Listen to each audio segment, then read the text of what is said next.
내 형제들아, 너희가 여러 가지 시험을 당하거든 온전히 기쁘게 여기라. 이는 너희 믿음의 시련이 인내를 만들어내는 줄 너희가 알미라. 인내를 온전히 이루라. 이는 너희로 온전하고 구비하여 조금도 부족함이 없게 하려 함이라. 너희 중에 누구든지 지혜가 부족하거든 모든 사람에게 후히 주시고 꾸짖지 아니하시는 하나님께 구하라. 그리하면 주시리라. 오직 믿음으로 구하고 조금도 의심하지 말라. 의심하는 자는 마치 바람에 밀려 요동하는 바다 물결 같으니 이런 사람은 무엇이든지 죽게 얻기를 생각하지 말라. 두 마음을 품어 모든 일에 정함이 없는 자로다. 만물을 창조하신 하나님, 부족함 많지만 돌봐주심이 있었기에 하나님 뜻에 순종할 수 있었음을 고백합니다. 오늘 예배를 통해 하나님 만나는 영적 감동이 있게 하시고 즐거이 헌신할 능력을 힘입게 하여 주옵소서. 기둥교회 성도들의 가정과 일터가 평안하여 하나님 나라를 확장하는 데 쓰임받게 하시기를 구합니다. 이런저런 문제, 특히 가정과 일터의 문제로 눈물로 기도하는 성도들이 많습니다. 저들을 위로하시고 하늘 평안을 주옵소서. 이 예배의 자리에 있지 못하고 객지의 외국의 군대의 병상에 있는 성도들이 있습니다. 예배드릴 형편이 안 되는 이들은 인터넷과 휴대전화로 예배드리는 성도들도 있습니다. 그런가 하면 믿음이 연약하여 혹은 실족하여 예배의 자리에 있지 못한 이들도 있습니다. 저들을 긍휼히 여겨 주시옵소서. 말씀을 전하는 부족한 종에게 성령의 능력을 주셔서 하나님 말씀을 온전히 선포하게 하여 주시옵소서. 악한 마귀 틈타지 못하게 하시고 오직 성령께서만 역사하실 것을 믿고 예수님의 이름으로 기도하옵나이다. 아멘. 할렐루야. 주의 은혜 가운데 평안하시기를 축원합니다. 가끔은 제가 알지 못했는데 이렇게 광고가 될 때가 있어요.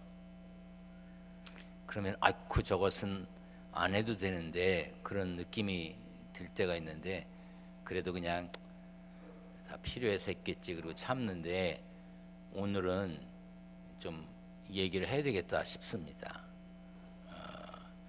밥 먹을 때 반찬 남기지 말라고 광고를 해야 돼요? 이 예배는 전 세계에서 보고 있는데 특히 아프리카의 어린이들이 또 예배도 드리고 통역을 통해서 예배 드리는데 통역하시는 분 이걸 잘 통역해 주셨으면 좋겠습니다.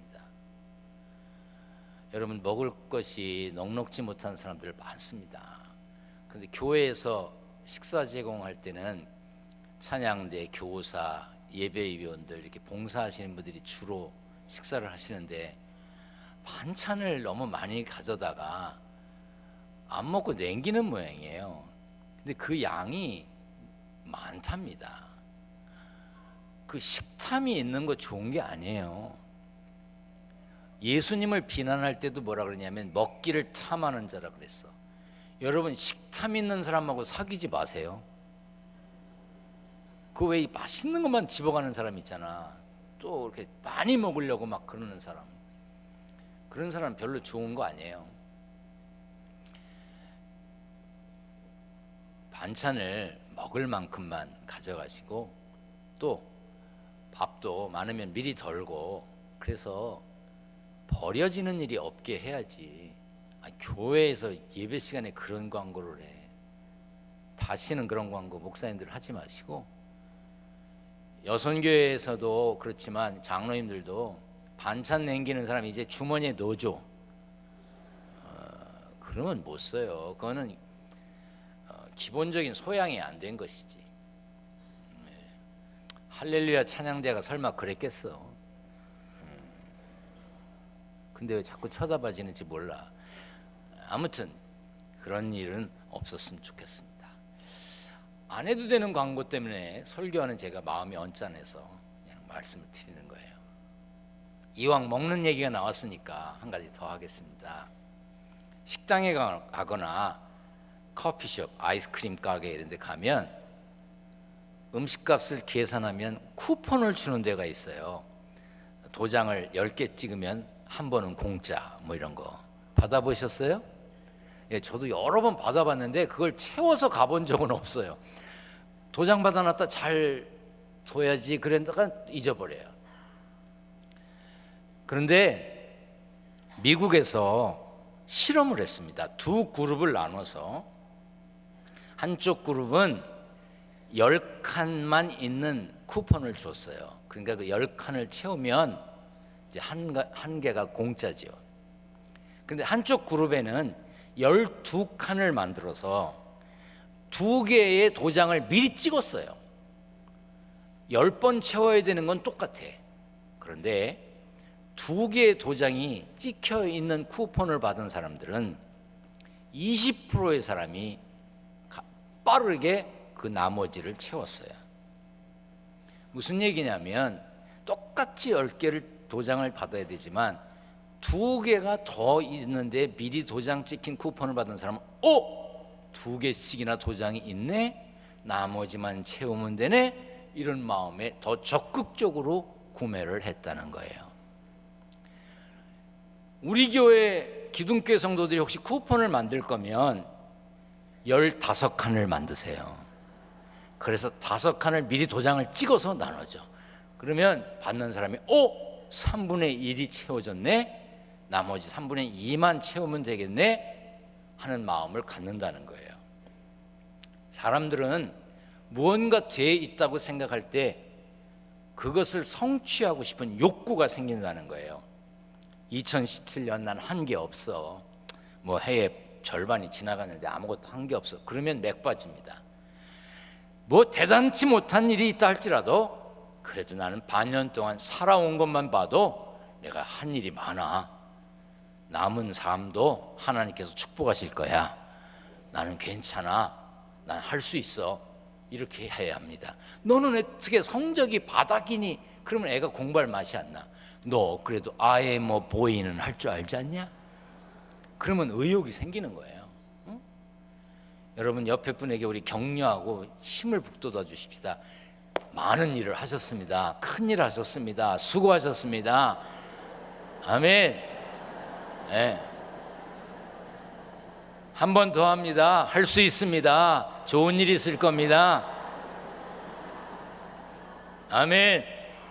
자기에 대해서 긍정적으로 생각해야 돼. 하나님께서 축복하셔서 오늘 있게 하신 것만 생각해도 감사한 거예요. 아멘. 이 자리에 계시고 말씀을 듣는 것 그 자체가 이미 복 받은 거야.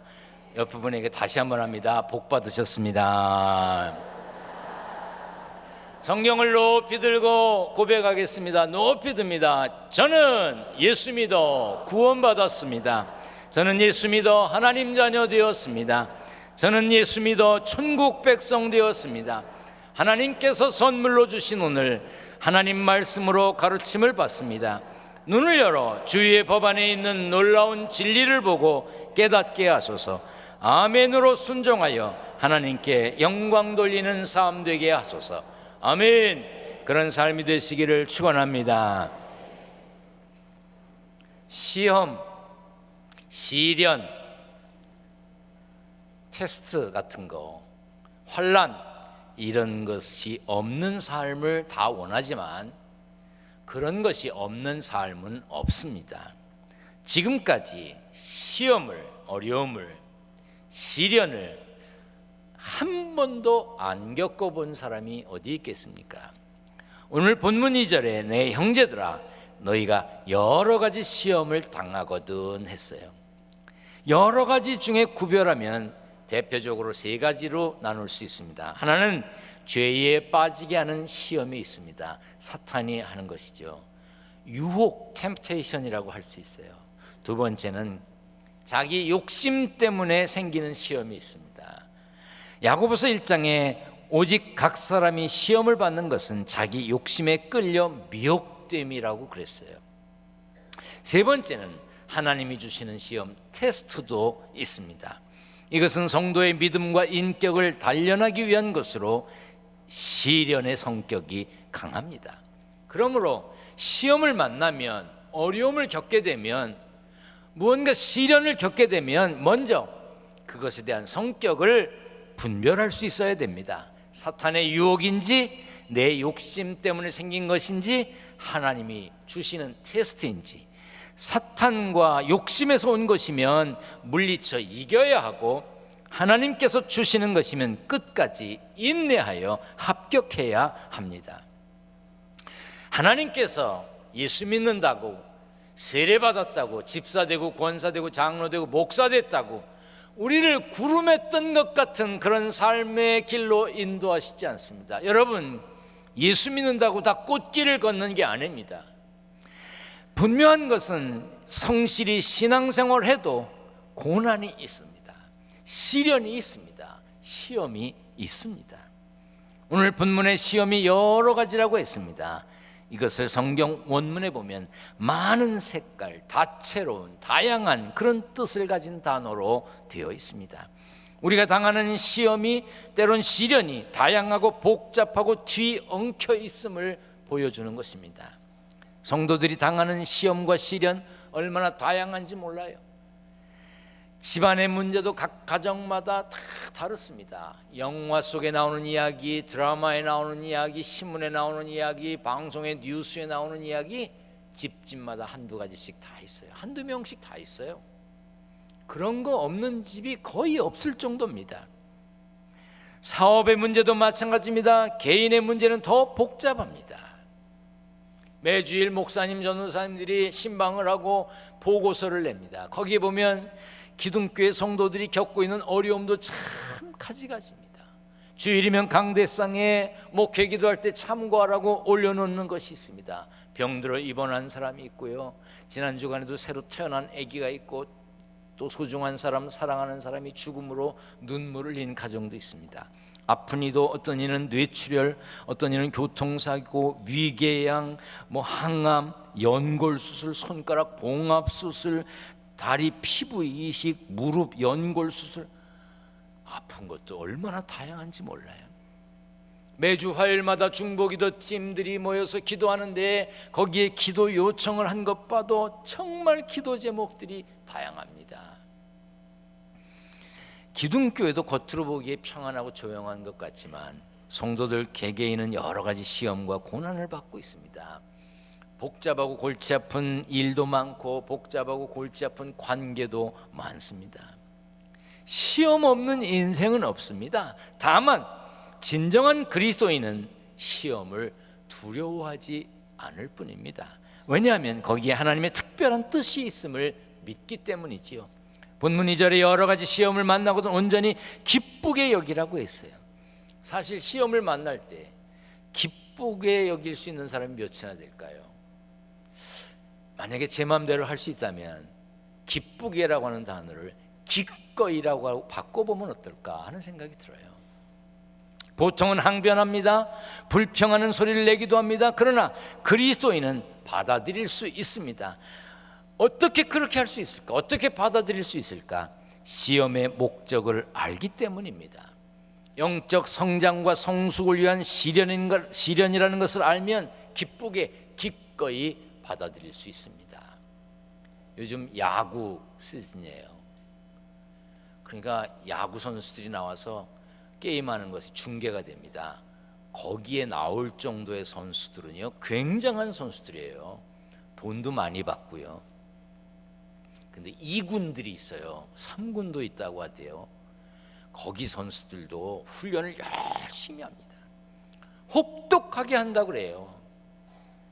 그런데 그 혹독한 훈련을 그들이 기꺼이 받고 있습니다. 왜? 훈련을 잘 받아서 좋은 결과를 내면 어떤 일이 있을지 알기 때문입니다. 3절에 보면 이는 너희 믿음의 시련이라는 말이 나와요. 하나님이 우리에게 주시는 시험은 믿음의 시련입니다. 훈련입니다. 연단입니다. 잠언 17장에 도가니는 은을, 풀무는 금을 연단하거니와 여호와는 마음을 연단하신다고 그랬어요. 다윗은 시험 앞에서도 여호와의 나를 살피시고 시험하사 내 뜻과 내 양심을 단련하소서 그랬어요. 이처럼 시험의 목적을 알면 어려운 일이지만 기쁘게 기꺼이 감당할 수 있는 것입니다. 믿음을 가진 우리는 시험의 목적은 물론이요 결과까지도 아는 사람들입니다. 하나님께서 시험의 끝에는 어떤 것을 주실지 안다는 말이에요. 베드로전서 1장 7절 말씀을 한번 다 같이 읽어보겠습니다. 하나님께서는 여러분의 믿음을 단련하셔서 불로 단련하지만 결국 없어지고 마는 금보다 더 귀한 것이 되게 하시며 예수 그리스도께서 나타나실 때에 여러분에게 칭찬과 영광과 존귀를 얻게 해 주십니다. 단련이란 말이 뭡니까? 단련. 쇠를 불에 달궜다가 그 쇠를 두드려서 다시 또 불에 담그고 또 두드리고, 그런 것을 단련이라고 그래요. 칼 중에 이렇게 단련된 칼이 값이 비싸고 강도가 강합니다. 불에다가 넣었다가 막 두드립니다. 납작해지면 다시 접어. 또 불에다 넣었다가 또 두드립니다. 이렇게 보면 쇠 중에 막 구겨진 것 같은 철이 있어요. 굉장히 강합니다. 그렇게 만든 칼은 값도 비싸요. 그런 걸 단련이라고 그래요. 그만큼 시험은, 시련은 고통스럽습니다. 그러나 시험 끝에 주시는 칭찬과 영광과 존귀라고 하는 결과를 믿기 때문에 견딜 수 있는 것입니다. 우리는 이미 결과를 알고 있습니다. 합력하여 선을 이루시는 하나님께서 결국 승리하게 하실 것을 믿고 있습니다. 그뿐 아닙니다. 승리하신 주님이 우리를 도우십니다. 히브리서 2장에 보면 그가 시험을 받아 고난을 당하셨은즉 시험 받는 자들을 능히 도우실 수 있다고 했습니다. 시험에서 승리하신 예수님이 우리를 도우시기 때문에 결국에는 우리가 승리할 것을 믿고 신앙생활하는 거예요. 따라서 합니다. 나는 승리를 믿습니다. 여러분의 고백이 되시길 바랍니다. 지금 인생의 시험과 고난 때문에 괴로워하는 분들이 계십니다. 그러나 잘 참고 이겨야 합니다. 신명기 8장 2절입니다. 다 같이 읽겠습니다. 네 하나님 여호와께서 이 40년 동안에 네게 광야길을 걷게 하신 것을 기억하라. 이는 너를 낮추시며 너를 시험하사 네 마음이 어떠한지 그 명령을 지키는지 지키지 않는지 알려 하심이라. 하나님이 우리를 광야길에 걷게 하신다고요. 하나님이 우리를 구름 위에 걷는 것 같은 삶을 살게 하시지 않습니다. 막 꽃 뿌려지고 양탄자 같은 그런 길을 걷게 하시지 않아요. 우리가 신앙생활하고 하나님의 뜻대로 살지만 우리를 낮추시고 시험하셔서 인생의 사막길을 통과하게 하셔서 하나님의 뜻에 합당한지 말씀에 순종하는지 알고 싶어 하십니다. 그 시험을 잘 통과하면 하나님은 약속하신 게 있습니다. 이는 다 너를 낮추시며 너를 시험하사 마침내 네게 복을 주려 하십니다. 오늘 본문 4절에 보면 인내를 온전히 이루라고 했어요. 이는 너희를 온전하고 구비하여 조금도 부족함이 없게 하려 함이라고 했습니다. 시험을 만나거든 인내를 온전히 이루어야 합니다. 여기서 온전이라고 하는 완벽하게 완전한 이런 그런 뜻이 있습니다. 믿음의 시련이 예상보다 오래 갈 때 한계 상황에 다다를 수 있습니다. 더 이상 못 참겠다, 그런 말을 할 때가 있죠. 그런데 그 고개마저도 넘어야 합니다. 성경에 보면 사랑을 설명하는 얘기가 나오지요. 전후 좌우의 문맥을 보면 여러 가지 다른 뜻이 있지만 첫 번째 시작을 뭐라고 말하냐면 사랑은 오래 참고 이렇게 나옵니다. 사랑이 뭐냐? 참는 거예요. 사랑이 뭐라고요? 참는 거예요. 그런데 참는 거는 모든 사람이 다 참습니다. 안 참는 사람이 어디 있습니까? 그런데 어떤 사람은 오래 참고 어떤 사람은 자기가 참을 수 있을 만큼까지만 참습니다. 자기가 참을 수 있을 만큼까지만 참는 것은 사랑이 아닙니다. 사랑은 오래 참는 거예요. 더 이상 못 참겠다고 말한 그 한계 상황까지도 참는 게 사랑입니다. 끝까지 참는 사람, 인내를 온전히 이룰 때 신앙이 온전해지고 부족함이 없게 되는 것입니다. 여러분들이 지금 말씀을 들으면서 그렇게 생각드릴 겁니다.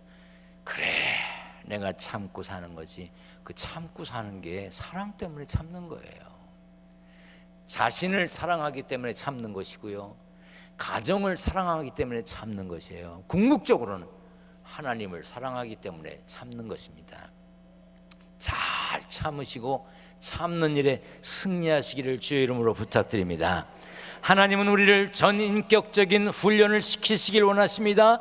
그리하여 모든 면에서 온전하고 구비하여 조금 더 부족함이 없게 성숙해지기를 원하십니다. 그런데 우리는 어떻습니까? 인내가 부족한 세상에 살고 있습니다. 참지 못해.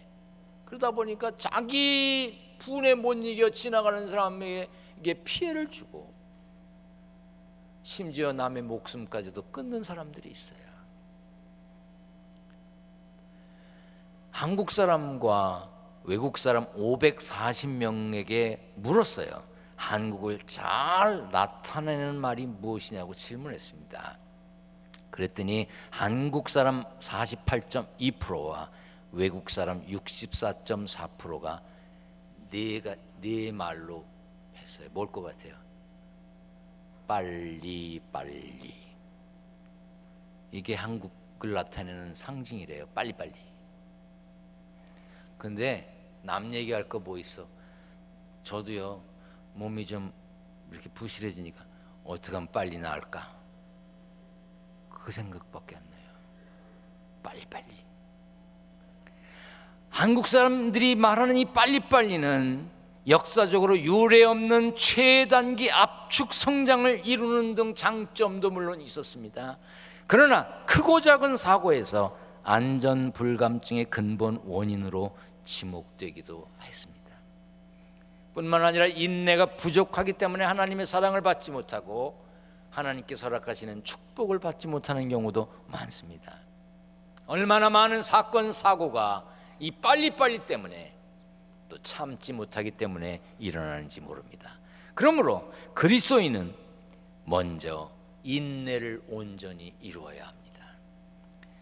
로마서 5장에 우리가 환난 중에도 즐거워하나니 이는 환난은 인내를, 인내는 연단은 소망을 이루는 줄 알미로다.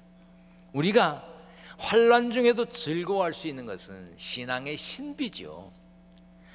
그 인내를 온전히 이루게 되면 연단을 이루게 돼서 훌륭한 성품의 사람이 되게 되고 하나님 한 분만을 소망하는 사람다운 삶을 살게 됩니다. 시편 119편 71절에 고난당한 것이 내게 유익이라 이로 말미암아 내가 주의 율례들을 배우게 되었다고 그랬어요. 내가 고난을 당하지만 그것을 통해서 하나님의 뜻을 발견하게 됐다는 고백이에요.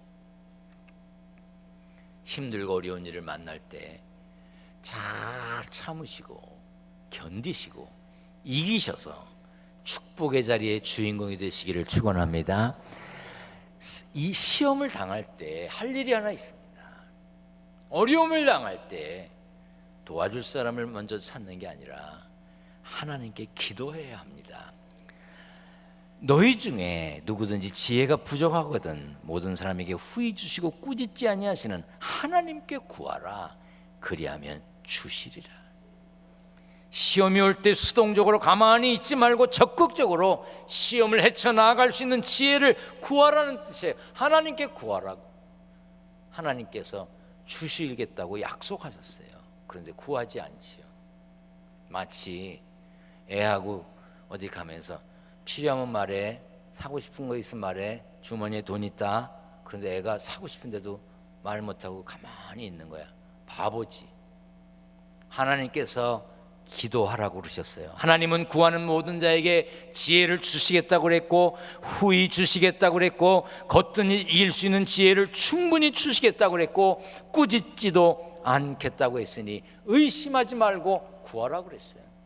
여러분 혹시 기도가 줄어든 것 아닙니까?